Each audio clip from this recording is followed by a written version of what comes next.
इस वीडियो में हम देखेंगे कि कैसे ईस्ट इंडिया कंपनी को स्ट्रगल करना पड़ा फ्रांस से, फ्रेंच ईस्ट इंडिया कंपनी से Indian context, Indian political conquest का जो प्रोसेस था इन दोनों का, तो कैसे इनको कंटेस्ट करना पड़ा, दोनों को कैसे आपस में दोनों कैसे लड़े, और ultimately British east India company जो थी, ब्रिटिश ईस्ट इंडिया कंपनी कैसे विजित हुई। तो फर्स्ट ऑफ ऑल हम देखते हैं कि ईस्ट इंडिया कंपनी जो था उसका टेरिटोरियल स्कीम जो था, स्कीम ऑफ टेरिटोरियल कंक्वेस्ट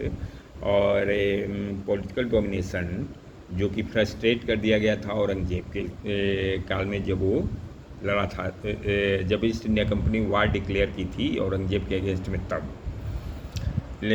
उसके बाद हुआ ऐसा कि फिर उसके बाद इनका जो पॉलिटिकल एम्बिशन था वो रिवाइव करने लगा। औरंगजेब की मृत्यु के बाद कोई इस तरह का शासक उस समय नहीं रहा, कुछ पीरियड तक तो रहा, लेकिन उसके बाद उस तरह का शासक नहीं रहा जो कि इसके एपेटाइट को कंटेन कर सकता था, इसके ग्रेंडाइजमेंट के पॉलिसी को कंटेन कर सकता था।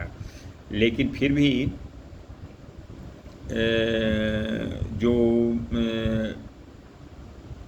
1740 में ऐसा हुआ कि 1740 में ये रिवाइव कर गया, जो इंग्लिश का जो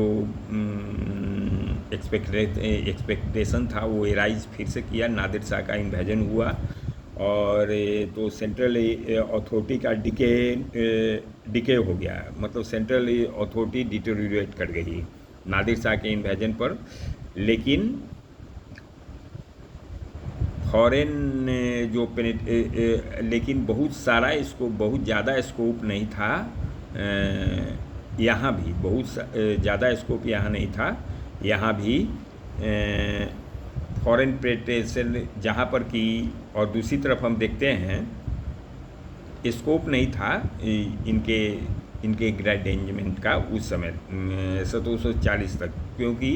ईस्टर्न इंडिया में जो था अलीवर्दी खां और मुर्शिद कुली खां अपना धाक जमाए हुए थे as a good nawab, as a good ruler,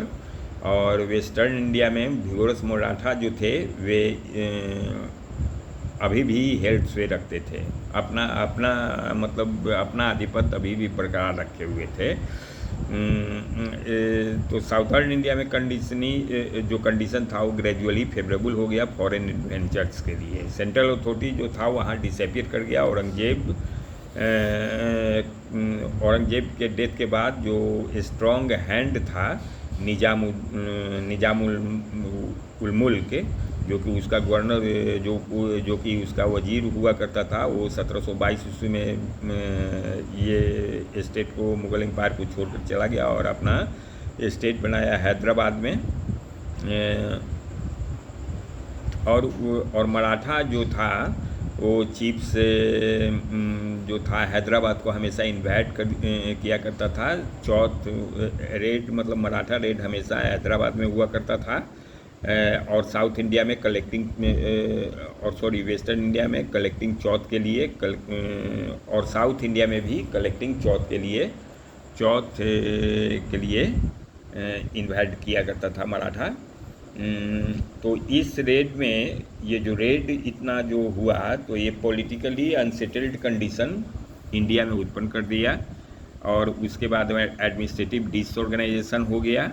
जिस कारण से, और कर्नाटक, तो ये हैदराबाद के साथ थी बात। कर्नाटक में जो फ्रैट्रिसाइडल वार्स होता है, वे आपस में फ्रैट्रिसाइडल वार में इम्ब्राइल्ड था कर्नाटक। तो ये जितना भी जो कंडीशन जो उभर कर जो सामने आया, वो फॉरनर को एक अपॉर्चुनिटी दे दिया एक्सपेंड करने के लिए, पॉलिटिकल इन्फ्लुएंस को एक्सपेंड करने के लिए, और इंडियन स्टेट के अफेयर को कंट्रोल करने के लिए। लेकिन केवल ईस्ट इंडिया कंपनी ही नहीं था, फ्रेंच ईस्ट इंडिया कंपनी भी इसमें आया, क्योंकि फ्रेंच ईस्ट इंडिया कंपनी भी इस स्ट्रगल में आया। तो lastly English east India company को फ्रेंच ईस्ट इंडिया कंपनी के साथ टस्कर करना पड़ा इंडिया में हेजोमोनी अपना स्थापित करने के लिए। तो 1700 ऐसा हुआ कि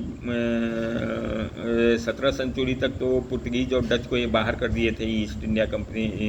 इंग्लिश ईस्ट इंडिया कंपनी। और 1744 से 1763 तक